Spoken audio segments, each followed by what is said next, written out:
Welcome to Golden Audiobooks. Be sure to subscribe and let us know in the comments where you're watching from and what book you'd like to hear next. Your feedback means a lot for us. Edgar Allan Poe, The Black Cat. Narrated by Brian Torn. For the most wild, yet most homely narrative which I am about to pen, I neither expect nor solicit belief. Mad indeed would I be to expect it in a case where my very senses reject their own evidence.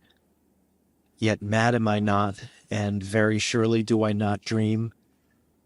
But tomorrow I die, and today I would unburthen my soul. My immediate purpose is to place before the world plainly, succinctly, and without comment a series of mere household events. In their consequences, these events have terrified, have tortured, have destroyed me, yet I will not attempt to expound them. To me they presented little but horror. To many they will seem less terrible than baroques.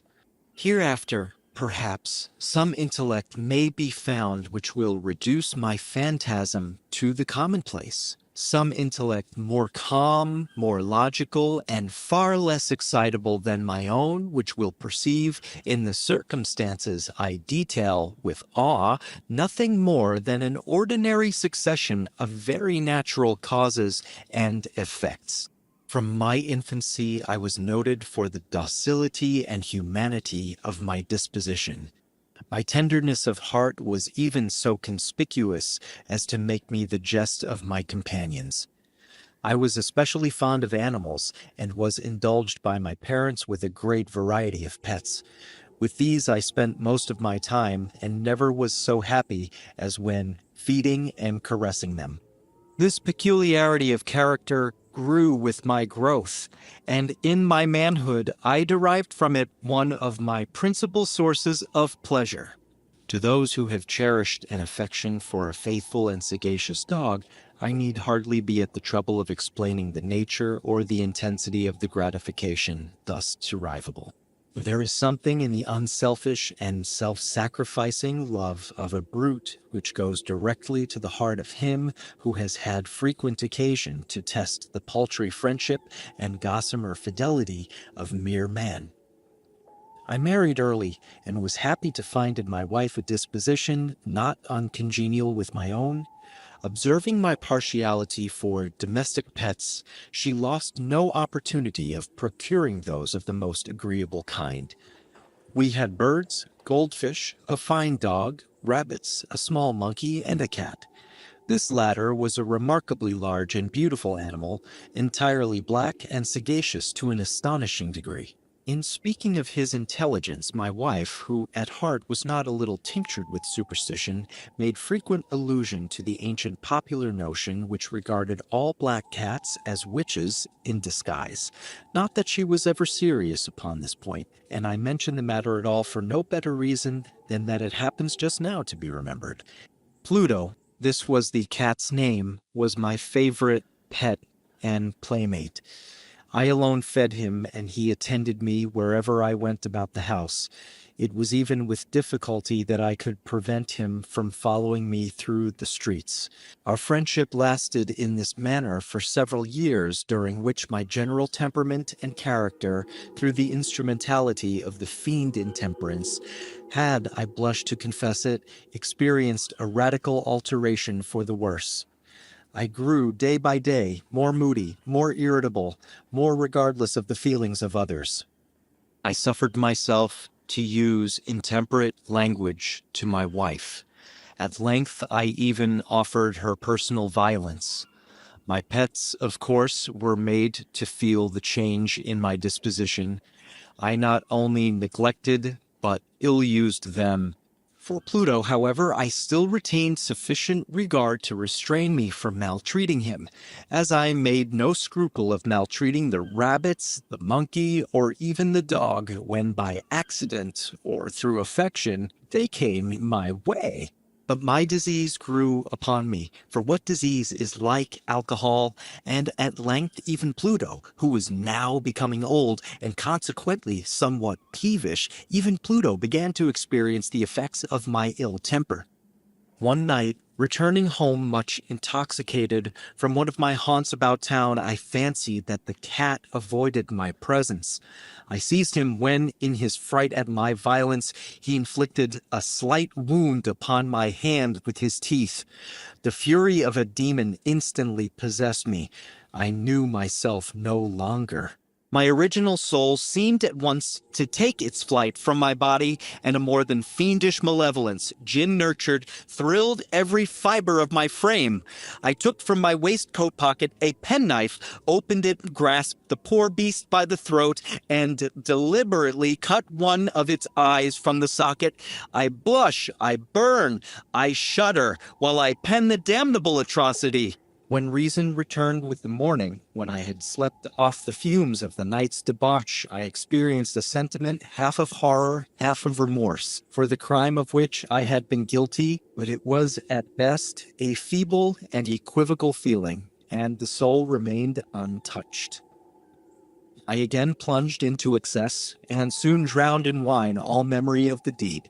In the meantime, the cat slowly recovered. The socket of the lost I presented, it is true, a frightful appearance, but he no longer appeared to suffer any pain. He went about the house as usual, but, as might be expected, fled in extreme terror at my approach. I had so much of my old heart left as to be at first grieved by this evident dislike on the part of a creature which had once so loved me. But this feeling soon gave place to irritation. And then came, as if to my final and irrevocable overthrow, the spirit of perverseness. Of this spirit philosophy takes no account. Yet I am not more sure that my soul lives than I am that perverseness is one of the primitive impulses of the human heart, one of the indivisible primary faculties or sentiments which gave direction to the character of man. Who has not 100 times found himself committing a vile or a silly action for no other reason than because he knows he should not? Have we not a perpetual inclination in the teeth of our best judgment to violate that which is law merely because we understand it to be such? The spirit of perverseness, I say, came to my final overthrow. It was this unfathomable longing of the soul to vex itself, to offer violence to its own nature, to do wrong for the wrong's sake only, that urged me to continue and finally to consummate the injury I had inflicted upon the unoffending brute. One morning, in cool blood, I slipped a noose about its neck and hung it to the limb of a tree, hung it with the tears streaming from my eyes and with the bitterest remorse at my heart, hung it because I knew it had loved me and because I felt it had given me no reason of offense, hung it because I knew that in so doing I was committing a sin, a deadly sin that would so jeopardize my immortal soul as to place it, if such a thing were possible, Eve, most merciful and most terrible God. On the night of the day on which this cruel deed was done, I was aroused from sleep by the cry of fire. The curtains of my bed were in flames. The whole house was blazing. It was with great difficulty that my wife, a servant, and myself made our escape from the conflagration. The destruction was complete. My entire worldly wealth was swallowed up, and I resigned myself forward to despair. I am above the weakness of seeking to establish a sequence of cause and affect between the disaster and the atrocity, but I am detailing a chain of facts and wish not to leave even a possible link imperfect. On the day succeeding the fire, I visited the ruins. The walls, with one exception, had fallen in. This exception was found in a compartment wall not very thick, which stood about the middle of the house and against which had rested the head of my bed. The plastering had here in great measure resisted the action of the fire, a fact which I attributed to its having recently spread. About this wall, a dense crowd were collected, and many persons seemed to be examining a particular portion of it with very minute and eager attention. The words strange, singular, and other similar expressions excited my curiosity. I approached and saw, as if graven in bas-relief upon the white surface, the figure of a gigantic cat. The impression was given with an accuracy truly marvelous. There was a rope about the animal's neck. When I first beheld this apparition, for I could scarcely regard it as less, my wonder and my terror were extreme. But at length reflection came to my aid. The cat, I remembered, had been hung in a garden adjacent to the house. Upon the alarm of fire, this garden had been immediately filled by the crowd, by someone of whom the animal must have been cut from the tree and thrown through an open window into my chamber. This had probably been done with view of arousing me from sleep. The falling of other walls had compressed the victim of my cruelty into the substance of the freshly spread plaster, the lime of which, with the flames and the ammonia from the carcass, had then accomplished the portraiture as I saw it. Although I thus readily accounted to my reason, if not altogether to my conscience, for the startling fact just detailed, it did not the less fail to make a deep impression upon my fancy. For months I could not rid myself of the phantasm of the cat, and during this period there came back into my spirit a half-sentiment that seemed, but was not, remorse. I went so far as to regret the loss of the animal, and to look about me among the vile haunts which I now habitually frequented for another pet of the same species and of somewhat similar appearance with which to supply its place. One night, as I sat half stupefied in a den of more than infamy, my attention was suddenly drawn to some black object reposing upon the head of one of the immense hogsheads of gin or of rum which constituted the chief furniture of the apartment. I had been looking steadily at the top of this hogshead for some minutes, and what now caused me surprise was the fact that I had not sooner perceived the object thereupon. I approached it and touched it with my hand. It was a black cat, a very large one, fully as large as Pluto, and closely resembling him in every respect but one. Pluto had not a white hair upon any portion of his body, but this cat had a large, although indefinite, splotch of white, covering nearly the whole region of the breast. Upon my touching him, he immediately arose, purred loudly, rubbed against my hand, and appeared delighted with my notice. This, then, was the very creature of which I was in search. I at once offered to purchase it of the landlord, but this person made no claim to it, knew nothing of it, had never seen it before. I continued my caresses, and when I prepared to go home, the animal evinced a disposition to accompany me. I permitted it to do so, occasionally stooping and patting it as I proceeded. When it reached the house, it domesticated itself at once and became immediately a great favorite with my wife. For my own part, I soon found a dislike to it arising within me. This was just the reverse of what I had anticipated, but I know not how or why it was, its evident fondness for myself rather disgusted and annoyed. By slow degrees, these feelings of disgust and annoyance rose into the bitterness of hatred. I avoided the creature, a certain sense of shame and the remembrance of my former deed of cruelty preventing me from physically abusing it. I did not, for some weeks, strike or otherwise violently ill-use it, but gradually, very gradually, I came to look upon it with unutterable loathing and to flee silently from its odious presence as from the breath of a pestilence. What added, no doubt, to my hatred of the beast was the discovery on the morning after I brought it home that, like Pluto, it also had been deprived of one of its eyes. This circumstance, however, only endeared it to my wife, who, as I have already said, possessed in a high degree that humanity of feeling which had once been my distinguishing trait and the source of my simplest and purest pleasures. With my aversion to this cat, however, its partiality for myself seemed to increase. It followed my footsteps with a pertinacity which it would be difficult to make the reader comprehend. Whenever I sat, it would crouch beneath my chair or spring upon my knees, covering me with its loathsome caresses. If I arose to walk, it would get between my feet and thus nearly throw me down, or, fastening its long and sharp claws in my dress, clamber in this manner to my breast. At such times, although I longed to destroy it with a blow, I was yet withheld from so doing, partly by a memory of my former crime, but chiefly, let me confess it at once, by absolute dread of the beast. This dread was not exactly a dread of physical evil, and yet I should be at a loss how otherwise to define it. I am almost ashamed to own, yes, even in this felon's cell, I am almost ashamed to own, that the terror and horror with which the animal inspired me had been heightened by one of the merest chimeras it would be possible to conceive.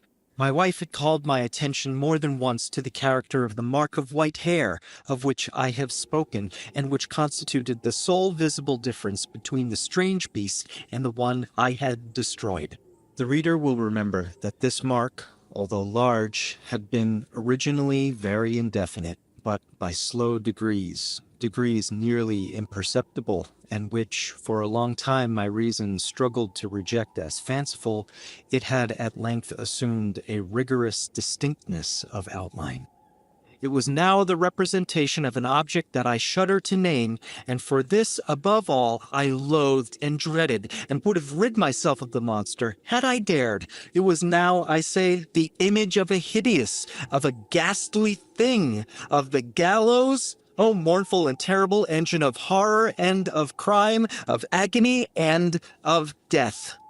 And now was I indeed wretched beyond the wretchedness of mere humanity, and a brute beast whose fellow I had contemptuously destroyed, be a brute beast to work out for me a man fashioned in the image of the high God, so much of insufferable woe. Alas! Neither by day nor by night knew I the blessing of rest any more. During the former, the creature left me no moment alone, and in the latter I started hourly from dreams of unutterable fear to find the hot breath of the thing upon my face, and its vast weight, an incarnate nightmare that I had no power to shake off, incumbent eternally upon my heart. Beneath the pressure of torments such as these, the feeble remnant of the good within me succumbed. Evil thoughts became my sole intimates, the darkest and most evil of thoughts. The moodiness of my usual temper increased to hatred of all things and of all mankind, while from the sudden frequent and ungovernable outbursts of a fury to which I now blindly abandoned myself, my uncomplaining wife, alas, was the most usual and the most patient of sufferers. One day she accompanied me upon some household errand into the cellar of the old building which our poverty compelled us to inhabit. The cat followed me down the steep stairs, and nearly throwing me headlong, exasperated me to madness. Uplifting an axe and forgetting in my wrath the childish dread which had hitherto stayed my hand, I aimed a blow at the animal, which of course would have proved instantly fatal had it descended as I wished. But this blow was arrested by the hand of my wife. Goaded by the interference into a rage more than demoniacal, I withdrew my arm from her grasp and buried the axe in her brain. She fell dead upon the spot without a groan. This hideous murder accomplished, I set myself forthwith and with entire deliberation to the task of concealing the body. I knew that I could not remove it from the house either by day or by night without the risk of being observed by the neighbors. Many projects entered my mind. At one period, I thought of cutting the corpse into minute fragments and destroying them by fire. At another, I resolved to dig a grave for it in the floor of the cellar. Again, I deliberated about casting it in the well in the yard. about packing it in a box as if merchandise with the usual arrangements, and so getting a porter to take it from the house. Finally, I hit upon what I considered a far better expedient than either of these. I determined to wall it up in the cellar, as the monks of the Middle Ages are recorded to have walled up their victims. For a purpose such as this, the cellar was well adapted. Its walls were loosely constructed and had lately been plastered throughout with a rough plaster, which the dampness of the atmosphere had prevented from hardening. Moreover, in one of the walls was a projection caused by a false chimney or fireplace that had been filled up and made to resemble the rest of the cellar. I made no doubt that I could readily displace the bricks at this point, insert the corpse, and wall the hole up as before, so that no eye could detect anything suspicious. And in this calculation I was not deceived. By means of a crowbar, I easily dislodged the bricks, and having carefully deposited the body against the inner wall, I propped it in that position, while with little trouble I relaid the whole structure as it originally stood. Having procured mortar, sand, and hair with every possible precaution, I prepared a plaster which could not be distinguished from the old, and with this I very carefully went over the new brickwork. When I had finished, I felt satisfied that all was all right. The wall did not present the slightest appearance of having been disturbed. The rubbish on the floor was picked up with the minutest care. I looked around triumphantly and said to myself, "Here at last, then, my labor has not been in vain." My next step was to look for the beast which had been the cause of so much wretchedness, for I had at length firmly resolved to put it to death. Had I been able to meet with it at the moment, there could have been no doubt of its fate, but it appeared that the crafty animal had been alarmed at the violence of my previous anger, and forbore to present itself in my present mood. It is impossible to describe or to imagine the deep, the blissful sense of relief which the absence of the detested creature occasioned in my bosom. It did not make its appearance during the night, and thus for one night at least, since its introduction into the house, I soundly and tranquilly slept. I slept even with the burden of murder upon my soul. The second and the third day passed, and still my tormentor came not. Once again I breathed as a free man. The monster, in terror, had fled the premises forever. I should behold it no more. My happiness was supreme. The guilt of my dark deed disturbed me but little. Some few inquiries had been made, but these had been readily answered. Even a search had been instituted, but of course nothing was to be discovered. I looked upon my future felicity as secured.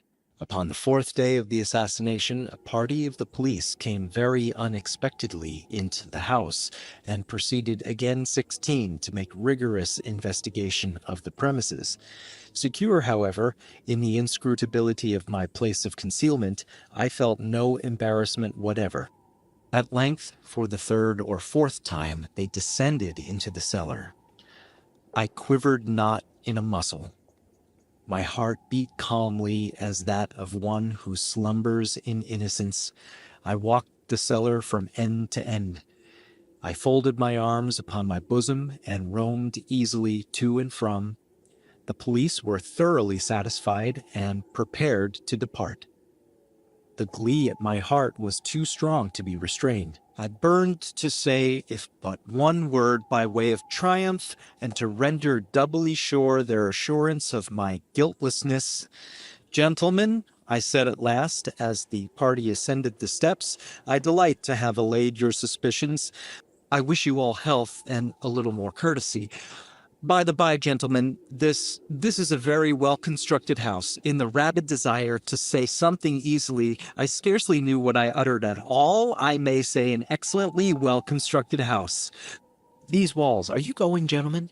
These walls are solidly put together." And here, through the mere frenzy of bravado, I rapped heavily with a cane which I held in my hand upon that very portion of the brickwork behind which stood the corpse of the wife of my bosom. But may God shield and deliver me from the fangs of the arch-fiend. No sooner had the reverberation of my blows sunk into silence than I was answered by a voice from within the tomb, by a cry, at first muffled and broken like the sobbing of a child, and then quickly swelling into one long, loud, and continuous scream, utterly anomalous and inhuman, a howl, a wailing shriek, half of horror and half of triumph, such as might have arisen only out of my own thoughts. It is folly to speak. Swooning, I staggered to the opposite wall. For one instant, the party upon the stairs remained motionless, through extremity of terror and of awe. In the next, a dozen stout arms were toiling at the wall. It fell bodily. The corpse, already greatly decayed and clotted with gore, stood erect before the eyes of the spectators. Upon its head, with red extended mouth and solitary eye of fire, sat the hideous beast whose craft had seduced me into murder, and whose informing voice had consigned me to the hangman. I had walled the monster up within the tomb.